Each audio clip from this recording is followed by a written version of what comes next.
A gente vai seguir no assunto e para trazer um comentário mais importante aqui para a gente, escolhemos aqui o especialista em segurança pública, Jorge Talarico Júnior, para que a gente possa entender melhor todo esse cenário. Jorge, bom dia, bem-vindo aqui ao Jornal da Manhã, hein? Bom dia, Roberto, bom dia, Márcia. É um prazer falar novamente na Jovem Pan e com essa audiência qualificada. Nós ouvimos de um dos entrevistados do tratamento que deve ser dado a esse tipo de bandido, ou seja, esse que pertence a organizações criminosas. Lembrando que a gente tem várias facções hoje no Brasil, contabilizados pelo menos 80 espalhadas por todo o país. E aqui em São Paulo chamou a atenção mais uma vez essa ação, que como o promotor Lincoln Gaquia diz, não é a primeira vez que isso ocorre e dessa vez chegaram muito perto. Há informações também relacionadas ao meio de que um dos integrantes dessa chamada sintonia final, como destacou aí o promotor, ele teria saído até pela porta da frente do presídio após ter sido detido há poucos anos aqui mesmo em São Paulo. Qual é a lição que pode ficar desse tipo de ação descoberta agora, senhor Jorge? Até para que isso não se repita, à medida em que imagino que os bandidos fiquem trabalhando o tempo inteiro para eliminar do seu caminho aqueles que o atrapalham. De fato, Roberto, os bandidos, com certeza, eles estão sempre desenvolvendo novos planos para tentar eliminar as autoridades públicas que estão fazendo um combate direto com relação ao crime organizado. Eu acho que, diante da legislação que a gente possui, existem algumas possibilidades dentro dela de que a gente dê um tratamento mais gravoso para esse tipo de criminoso, né? O que eu penso e que poderia ficar de sugestão assim como no crime de terrorismo, né, onde os atos preparatórios também são considerados crime ou parte da execução do crime de terrorismo, os atos preparatórios para buscar ceifar a vida de um servidor público que está diretamente ligado ao combate do crime organizado também deveria ser qualificado como crime, né? Também teria que ser tipificado, o que hoje não é. Em que pese tenha ocorrido todas as buscas e apreensões diante dessa operação, a grande questão essas pessoas que estavam envolvidas com a morte ou com a tentativa de morte do promotor Lincoln Gaquia ou do servidor Medina, elas somente vão responder pelos crimes que de fato elas tenham cometido e não pelo todo o planejamento, pelo monitoramento, porque esses fatos em si são atos preparatórios e não são considerados como crime pela nossa legislação. Agora, César, em relação, por exemplo, quando a gente vê a nossa sociedade aí já coberta de setores que o crime organizado está infiltrado. Esta semana a gente chegou a ver até uma loja de ursinhos de pelúcia, que também lavava dinheiro do PCC. Como é que você enxerga que está sendo feito esse combate às organizações criminosas? De fato, esse combate é efetivo? A nossa segurança pública está conseguindo chegar na raiz do problema ou ainda não? Eu acredito que no governo hoje do estado de São Paulo, a visão é de você tentar mitigar os recursos financeiros dessas organizações, né? E você tentar fazer que elas percam fôlego financeiro. Porque para você manter o seu criminoso lá trabalhando para você dentro da organização, ele precisa de alguma forma estar recebendo para isso. E uma vez que você consegue ceifar a parte financeira das organizações criminosas, você tem a possibilidade de diminuir, ou pelo menos de mitigar a intenção daquelas pessoas permanecerem ali no crime, né? Então, hoje, diante daquilo que vem sendo feito, há uma mudança de postura no qual eu entendo positiva e que vai surtir efeito no médio e longo prazo, né? Uma vez que essa política seja contínua. Então, se nós observarmos agora nos últimos meses, a quantidade de operações que houve operação com relação a desarticular a organização criminosa do PCC com relação aos combustíveis. Agora a gente vê a parte de lavagem de dinheiro com relação às lojas de brinquedo. E constantemente está havendo operações nesse sentido. O que havia antigamente era um combate direto ao crime. Estamos combatendo o tráfico de drogas, estamos combatendo o roubo de carga, que são os 2 principais crimes ali que o PCC acaba praticando.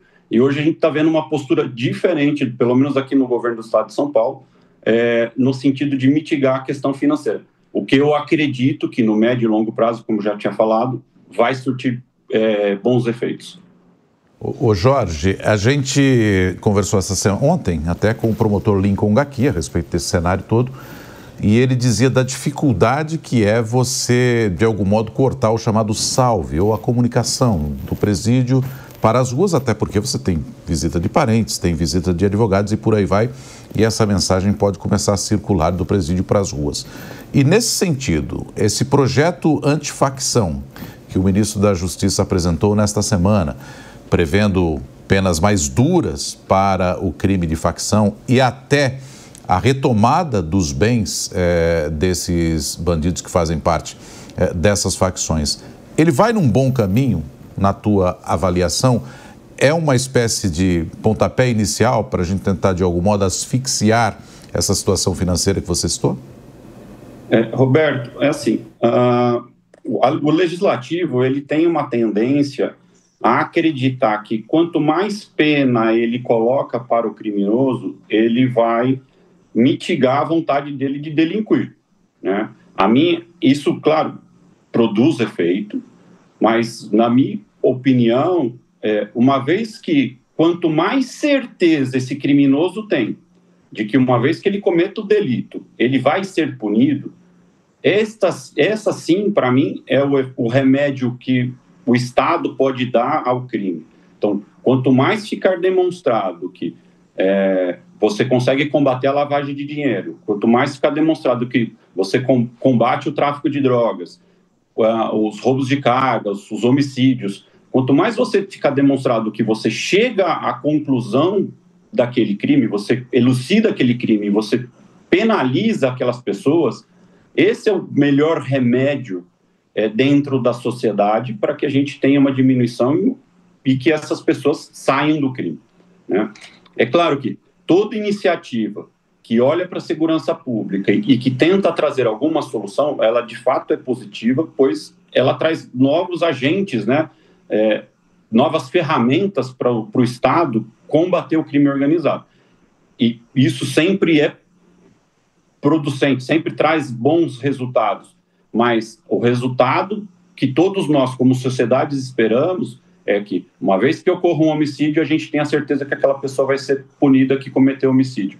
Uma vez que tem uma boca de tráfico na esquina de algum lugar ou em alguma comunidade que seja, a gente tem a certeza que aquelas pessoas que estão ali cometendo o tráfico de drogas vão ser punidas.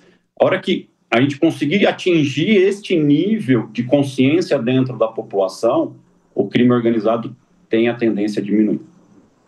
Nós estamos conversando com o especialista em segurança pública, Jorge Talarico Júnior. Tenho mais uma pergunta para a gente finalizar essa conversa, Jorge. Em relação, por exemplo, nesse caso, a segurança pública conseguiu, né, antecipar a situação, prever o que estava acontecendo, usando inteligência, e 2 vidas foram salvas. Mas, recentemente, tivemos o caso do delegado Rui Ferraz, né, na Praia Grande, que, infelizmente, ali um agente acabou morrendo numa situação que pode, ainda não se sabe, ter envolvimento também com o crime organizado. Na sua visão, o investimento em prevenção, em tecnologia na nossa polícia, na segurança pública em geral, ainda é deficiente ou temos melhorado também nesse ponto? Eu acho que, assim, existe uma melhora uma vez que você tem, né, eu falo aqui pelo governo de São Paulo, uma vez que você tem uma visão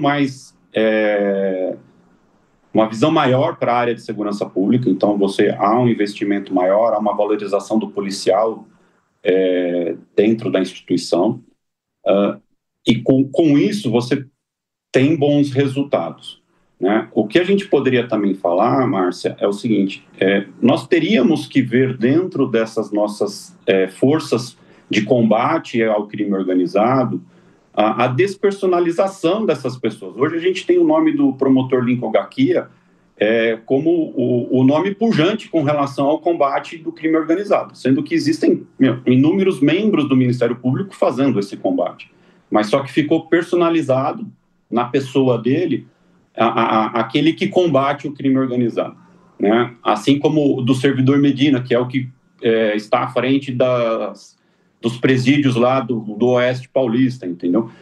A gente tinha que, de alguma forma, despersonalizar isso. A gente teria que trazer grupos de combate, né? E deixar de ter uma assinatura de uma pessoa física com relação a esse tipo de combate. Com isso, a gente teria pelo menos a gente teria os servidores mais protegidos, né? Dentro de tudo isso. Um outro ponto que nós poderíamos pensar também, como no caso do Dr. Rui, que já havia saído da Polícia Civil, ele já havia se aposentado e ele estava trabalhando como secretário na cidade de Praia Grande, é que, uma vez que há personalização desse membro de alguma força de combate direto ao crime organizado, uma vez que essa pessoa tem destaque dentro da sociedade, essa pessoa deveria merecer uma proteção ao longo da sua vida, né?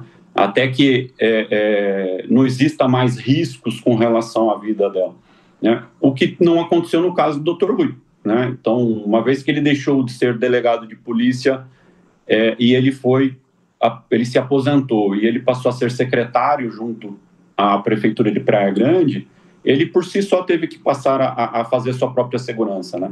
Então, o que colocou ele numa condição de vulnerabilidade muito maior. Nós conversamos aqui no Jornal da Manhã com o especialista em segurança pública, Jorge Talarico Júnior. Jorge, muito obrigado pela gentileza, bom final de semana. Bom final de semana, eu que agradeço. Grande abraço.